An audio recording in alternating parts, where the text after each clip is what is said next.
अस्सलाम वालेकुम, welcome to agenda CSS. मैं हूं सिकलैन जमल और आज हम बात करेंगे इंग्लिश एसे के बारे में। एक बड़ा अच्छा और मज़े का टॉपिक मैं आपके लिए लेके आया हूं। आप भी इस तरह के टॉपिक्स को प्रैक्टिस कर सकें and get them evaluated from me और from any other qualified mentor और teacher. The point is to practice more and more so that you have the habit of brainstorming in pressure situations. And आज का जो हमारा topic है वो है artificial intelligence के ऊपर। तो काफ़ी अच्छा टाइटल है, डिसेंट सा इसका, और एक्सपेक्टेड भी है। आई थिंक किसी एक आधे पेपर में आया हुआ भी है, I am not sure, but I think this topic has the credentials to come in any paper maybe in these 2 or 3 years. तो हम इसको एक्सपेक्ट करें तो इसको अच्छे तरीके से तैयार कीजिएगा. Let us get into the video and see कि टॉपिक क्या है और उसके अंदर इन्होंने क्या क्या लिखा हो. जी, तो हम स्क्रीन पे आ चुके हैं. हमारे पास टॉपिक है जी आज का, artificial intelligence has overstepped its bounds. ठीक है जी. एआई को AI means artificial intelligence of course. और इस ऐसे के अंदर आप देखेंगे, आउटलाइन के अंदर आप देखेंगे काफ़ी अच्छे सारे आर्गुमेंट्स हैं. Most of the arguments are valid and true. कुछ थोड़े से ओवरलैप भी करते हैं जनरल आईटी के जो ड्रॉबैक्स हैं या पिटफॉल्स हैं उनके साथ, but still it is very relevant और वेरी डिसेंट आउटलाइन. इससे आप काफ़ी सारे पॉइंट्स फॉलो कर सकते हैं, अपनी अच्छी अच्छी आउटलाइंस बना सकते हैं आप. ठीक है जी. So first of all introduction, then we have how has AI overstepped its bounds. किस तरह से AI ने जनाब अपनी bounds यानी अपनी limits overstep की हैं. First, triggering tech polar world order. Tech polar world order जो है ये एक नई टर्म है. मे बी किसी मैगजीन के अंदर वगैरह ऑफ कोर्स इन्होंने पढ़ी होगी. So that is why he has used. तो एक काफ़ी अच्छा पॉइंट आपको स्टार्ट में मिलता है जो कि आपकी अटेंशन ग्रैब कर रहा है कि भाई ये ऐसे काफ़ी मज़े का होने वाला है. ठीक है. Triggering tech polar world order, case in point China US tech war. ठीक है. Secondly, fatal in the hands of aggressor, के कोई जो एग्रेसर हैं वो इसको यूज़ करके बहुत ज़्यादा नुकसान पहुंचा सकते हैं. केस इन पॉइंट इन्होंने लिखा है जी, deep fakes. Ukrainian president was featured in a video asking citizens to surrender.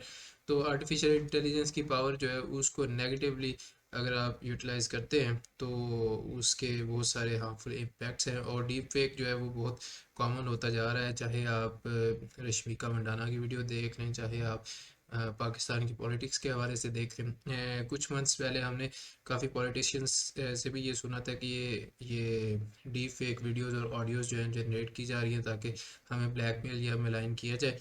तो this has deep fake has become a reality in today's world. ठीक है जी. सो डेफिनेटली एआई ने अपनी बाउंड्स को ओवरस्टेप तो किया है.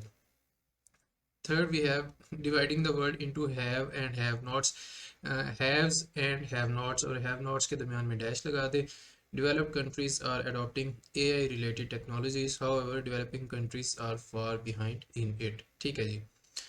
Number four, making wars catastrophic. Case in point use of killing robots या किलर रोबोट्स, जो कि वो I think you all know Harari कहता है इसके बारे में.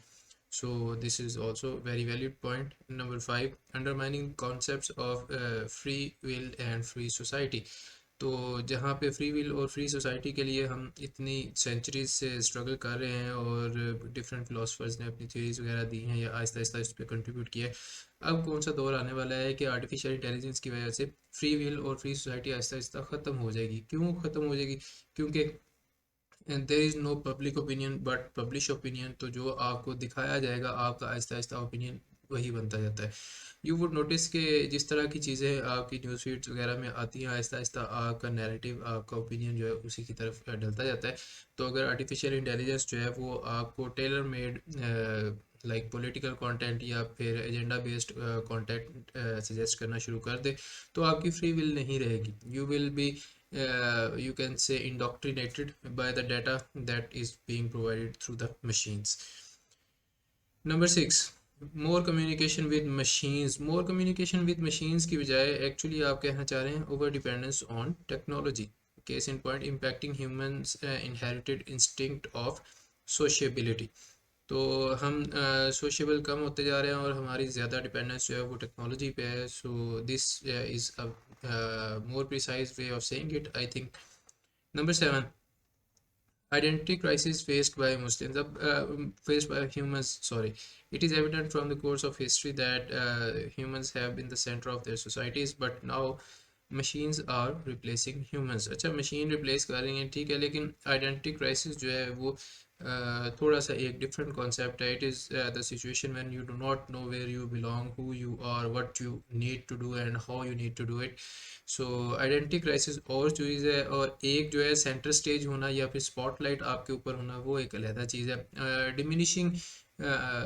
Diminishing importance of human beings in today's world, इस तरह की आप कह सकते हैं. लेकिन आइडेंटिटी क्राइसिस जो है वो टिपिकल टर्म है उस बंदे के लिए जो नॉर्मलेसनेस में आ गया है, या जो अपने आप को पहचान ही नहीं पा रहा, जिसको समझ ही नहीं आती कि भाई मेरी एग्जिस्टेंस क्या है, मैं कहाँ जाऊँगा, मैं क्या करूँगा, how am I supposed to live in this society, or how am I supposed to go forward in this society. ठीक है जी. तो identity crisis I think different चीज़ है, बेहतर है कि इसको यहाँ पे जेनेरिक सेंस में आप यूज़ ना करें. Number 8, altering the course of philosophy. तो ये एक वेग चीज़ है. आई डोंट नो कि आप इससे कहना क्या चाह रहे हैं कि एआई ने किस तरह से डिस्कोर्स ऑफ फिलॉसफी को अल्टर किया है. मुझे कोई या तो एविडेंस इसके अंदर दे दें. जो पॉइंट जो है वो क्रिस्टल क्लियर नहीं है, एटलीस्ट उसके अंदर आप केस इन पॉइंट दे के अपनी बात को थोड़ा सा क्लियर कर दिया करें. अदरवाइज अगर वो वेग रहता है तो this can be fatal for you. Social unrest due to AI related crimes. Case in point, data leakage and cyber attacks. बिल्कुल ठीक है जी. And number 10, interstate conflicts on the basis of algorithm. Algorithm की वजह से interstate conflict भी हो सकता है. Algorithm is much easier to copy and share. तो आप देख सकते हैं काफ़ी सारे हार्मफुल इम्पैक्ट्स या फिर इस तरह की मैनिफेस्टेशंस के जिससे हमें पता चलता है कि AI has definitely overstepped its bounds. और रिसेंटली मैं एक वीडियो भी देख रहा था, and I have been following artificial intelligence and specially ChatGPT etcetera. तो उसके बारे में बड़ी मज़े की ये रिसेंटली हैपनिंग हुई है, या सीक्वेंस ऑफ इवेंट्स आप इसको कह सकते हैं, कि वो सैम ऑल्टमैन को पहले बोर्ड ऑफ डायरेक्टर्स ने सैक कर दिया, फिर बाद में वही बंदा इधर सीईओ दोबारा अपॉइंट होता है, और वो फिर सारे बोर्ड ऑफ डायरेक्टर्स को जो है डिसमिस कर देता है, एटसेट्रा एटसेट्रा. और उसके पीछे कहानी क्या थी, वो थी एक development of new artificial intelligence system, जो कि है क्यू स्टार के नाम से. बड़ी इंटरेस्टिंग चीज़ है, और वो कह सकते हैं आपके जो ईवल टाइप ऑफ चैटबॉट, या फिर evil type of an artificial intelligence robot जो है, आप उसको कह सकते हैं. ठीक है जी. आर्टिफिशियल इंटेलिजेंस की एक ईवल टाइप है, रोबोट तो खैर बाद में उससे बनेगा जो भी होगा. तो आगे इसके अलावा दो तीन और इसके नुकसान हो सकते हैं एआई के, जो कि कॉग्निटिव एबिलिटी जो है उसको कम करने की इसको ये कम कर सकती है, या कम कर दिया है. रीडिंग पेपर बुक्स जो है, पेपर बुक्स हम अब नहीं पढ़ते. अब आपने नोट किया होगा कि पिछले एक साल के अंदर ही बहुत सारे स्टूडेंट्स जो हैं वो चैट जीपीटी के ऊपर रिलाई कर रहे हैं अपनी रिसर्च के लिए, और they are just getting their straight answers from there and copying them. तो शशि थरूर का रिसेंटली एक आर्टिकल आया था कि I plead you read, I think इस तरह करके उसका टाइटल था. वो भी बड़ा मज़े का था कि पेपर बुक्स आपको पढ़नी चाहिए, इट इज़ वेरी इंपॉर्टेंट. और एक और जो मेरे जहन में था वो था कि it can lead to a doomsday scenario, कि पहले तो हम जंगें जो हैं उनसे बचा रहे हैं खुद को, और न्यूक्लियर नॉन प्रोलिफरेशन ट्रीटी भी साइन की है, एटसेट्रा एटसेट्रा, और अभी तक पीस कायम है. लेकिन अगर आर्टिफिशियल इंटेलिजेंस सिस्टम जो है वो हमारे से बेकाबू हो जाता है, तो it can lead to a doomsday scenario. How can AI be restricted. तो एआई को मैनेज किस तरह से किया जाए, या रिस्ट्रिक्ट किस तरह से किया जाए कि ये अपनी बाउंड्री से या अपनी हदूद से बाहर ना जाए. Need for international AI regulation laws. ठीक है जी. UN secretary general called for establishment of a global AI regulatory watchdog. ठीक है. Global ban on use of lethal autonomous weapons. जी, very important point in specially in the case of artificial intelligence and weaponry. क्योंकि artificial intelligence को अगर आप weaponise कर देते हैं इन द रियल सेंस, तो ये बहुत ज़्यादा घातक साबित हो सकता है. और केस इन पॉइंट तो लिखा हुआ जी, Israel used it against Hamas in its 2021 attack.